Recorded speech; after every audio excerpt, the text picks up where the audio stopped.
The language of pro-Israeli, pro-Palestinian, I don't personally resonate with that. Just language of being pro, I don't know what that means exactly. I mean, at the heart of my understanding and my conviction is that every single person between the river and the sea is equally worthy of security, freedom, and dignity, period. So whatever the state structure, the governance structure that can happen, and there are obviously various options that might happen, God willing, one day, but whatever the structure is that supports that and enables that freedom and security and dignity for everyone, I am for that. So, I mean, I guess the short answer is, can you be pro-Israeli and pro-Palestinian? Yes, I think you have to be, but I don't think it has to be sort of an investment in a particular nation state or a particular structure. It's really about being in support and in solidarity with every human being who lives there. What can we do to respond to and limit the impact of both Islamophobia and anti-Semitism in our own community? Yeah, the question of anti-Semitism and Islamophobia, it's a wonderful question, and I appreciate that. And I'd say first, as Christian, to you as Christians, I would just say I appreciate that you're asking that question, and I think you have a very important role to play. I think I can speak, well, obviously I can speak more directly to the question of anti-Semitism than I can Islamophobia. I would say first, just in general, for both of them, is they're both forms of hatred, and forms of hatred should be opposed and work to be dismantled in every way, shape, or form. And for me, it's a really important piece of that as well. Each form of hatred is unique and has its own unique manifestation. That they all share a narrowness and a fear-driven way of seeing the world and antagonism, and so I think ultimately the main thing that we can do is really be in solidarity with each other, however we can. Each talking for the other. My Jewish brothers and sisters, actually Rabbi Daniel Isaac refers to me as his cousin because it's Ismail and Ishaq.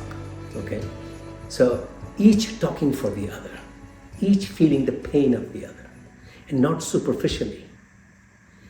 And I do have to throw this in. 9/11, looking back, was a piece of work. It was a cakewalk. Here, we Muslims cannot open our mouths on Palestine. We cannot. Our children were picked up and harassed in local schools. Recently? Oh, yes.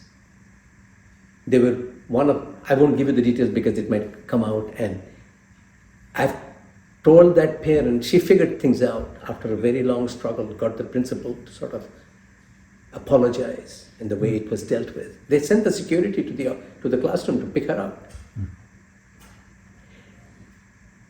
It is a microcosm of what happened on all the universities. So, we have two options. We can keep looking back. We can blame each other.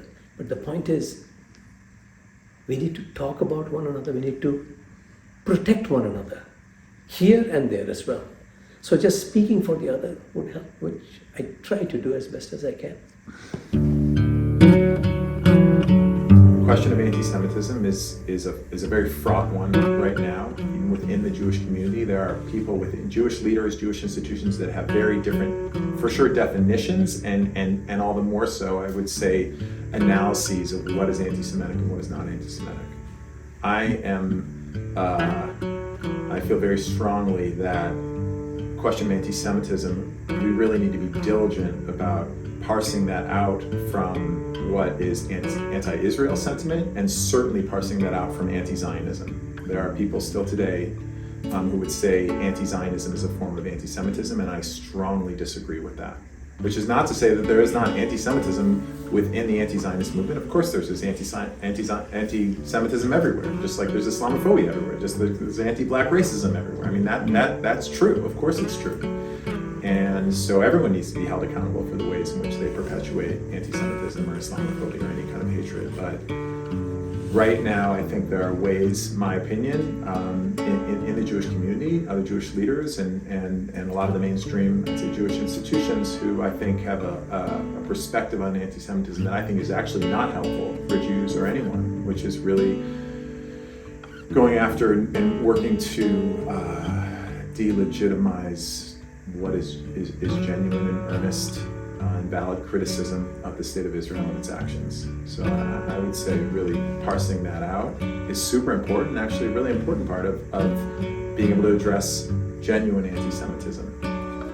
And I would say just I have been saying when I can with love and honesty to Christians who are asking about it is to the extent to which there is criticism toward people or sort of accountability for people who are supporting the state of Israel's actions right now and justifying the war or critical of Zionism and whatever kind of ways in which it's being talked about.